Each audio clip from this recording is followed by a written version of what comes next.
Hello, everybody. Welcome back to another 2024 election prediction. This time I'm covering the New Hampshire primary and future primary contests in the Republican primary.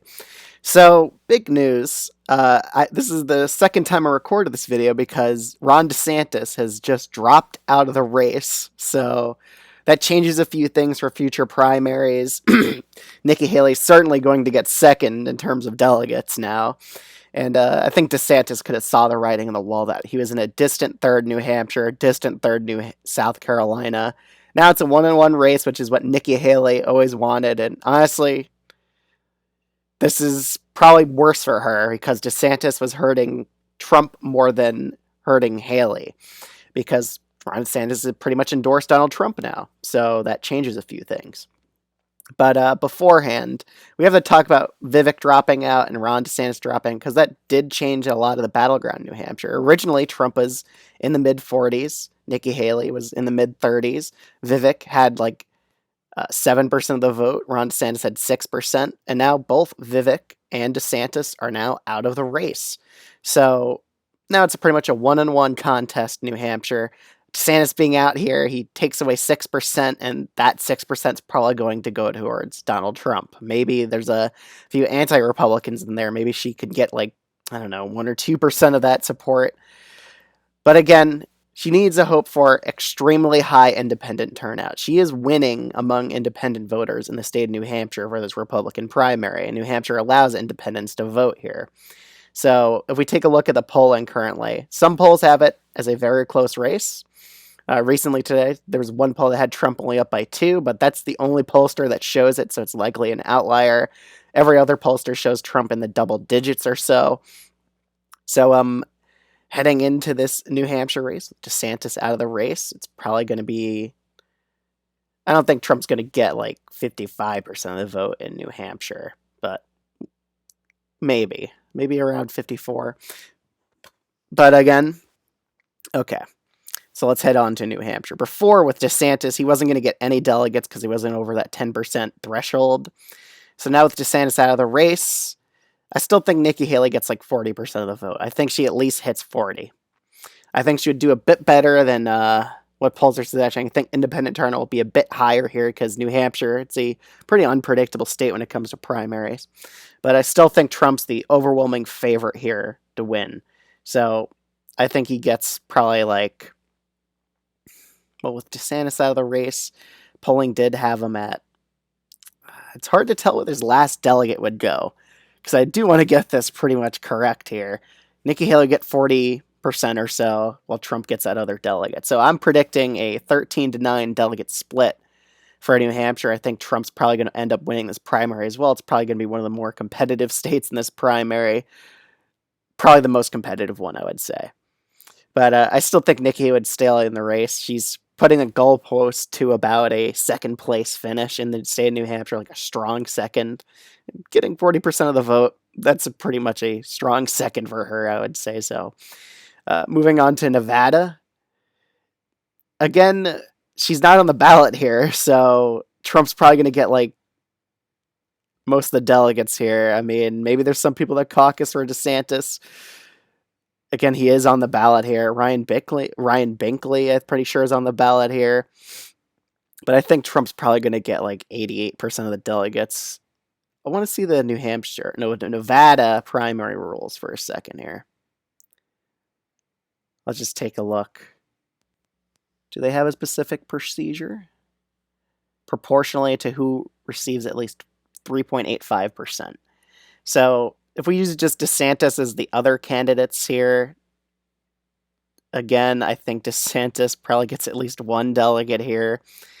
But the remaining 2, I don't think Binkley is getting above 3.85%. Maybe he does. Kind of doubt it. So I kind of see it just going like this. Trump gets pretty much all the delegates. DeSantis gets 1 because he dropped out of the race. There'll be some anti-Republicans or anti-Trump voters caucusing here in Nevada, but they're probably not going to be all united against one candidate here, or with one candidate. Heading into South Carolina, it's looking like Nikki Haley still extremely behind here in the polling. Let's just go back to the Republican primaries. Again, she's still looking like she's pretty much not the favorite here in South Carolina either. It's usually she's pretty behind Trump by like 30, kind of similar to how Iowa was for her. So again, South Carolina, it's pretty much a half winner take all, and the other half is congressional districts. I think Nikki Haley wins at least one congressional district in South Carolina. That's about 3 delegates. Trump will get the rest of the delegates here. So the real question at this point, if Nikki Haley does not win in New Hampshire, which is very likely that she loses, like an 85% chance Trump wins in New Hampshire. She only has a 15% chance unless like she gets a huge polling error in her favor, a bunch of independents come out in New Hampshire. That's the ways it could swing back. But if we're going into Super Tuesday with these states here, we also have Idaho, Missouri, and Michigan, and DC. DC is one of those states or districts that's winner take all. I think she would actually win this. So she will have one victory at least. If she stays in the race past South Carolina, she'll have a win in DC. And I'm pretty sure Virgin Islands also votes, but they're probably going to go to Trump anyway. He usually does pretty good in the territories. But Idaho, it's a very Mormon electorate here, but I'm pretty sure it's also a caucus, so Trump is probably going to have the enthusiasm factor there, and it's winner take most. Missouri's also winner take most. I imagine he also gets most of the delegates here. And Michigan's also a caucus, so I see Trump getting most of the delegates here. It's also winner take most. So Nikki Haley at least has one little victory in D.C. So going on to these next few states. Vermont, that could be a state Nikki Haley could have a chance at winning. She did get the endorsement of the Vermont governor here. So if she hypothetically wins New Hampshire, I could see her winning Vermont. However, I just don't see that happening. I think Trump probably ends up winning the state of Vermont as well. It's a winner take most state, so he gets most of the delegates. Massachusetts, he probably hits like 70% of the delegates. A lot of these are just winner take most states, except for Virginia and North Carolina, which I could see her doing decent in Virginia, maybe getting around 40% of the vote, like I see her getting in New Hampshire. Same with North Carolina. I think she'd do relatively decent here, too. It's not winner take most, so she'll get a decent amount of delegates. Alabama, it is winner take most. Same with Tennessee, so Trump will get most of the delegates here as well.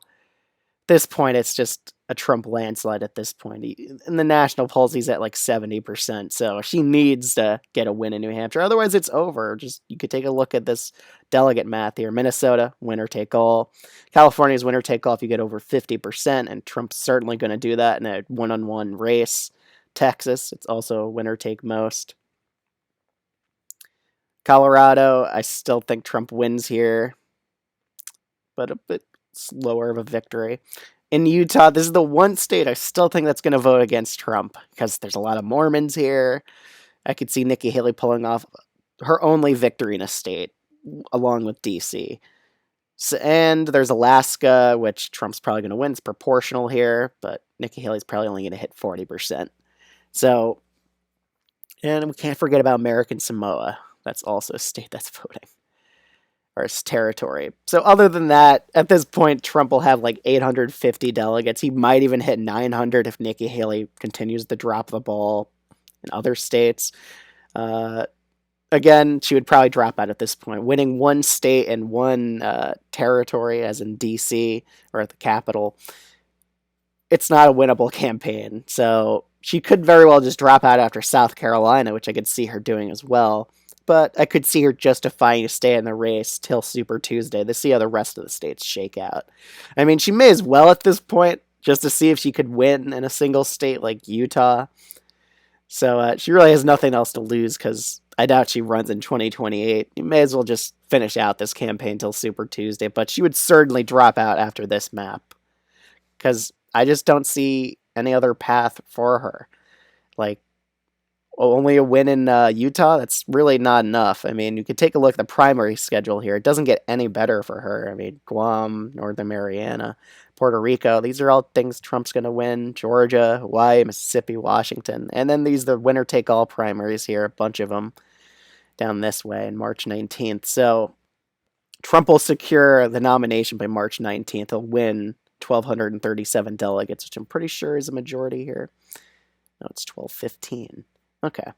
Well, he'll already have 1,215 delegates by March 19th, with or without Nikki Haley in the race.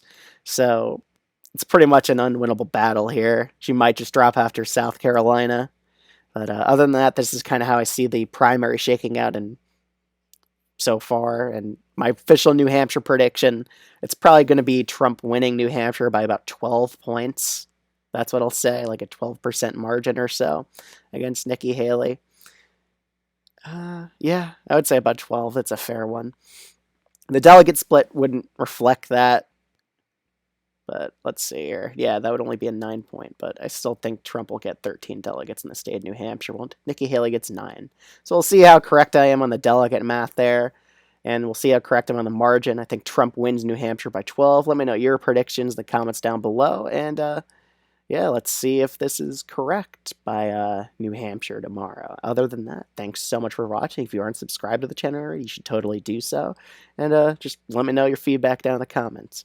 See ya.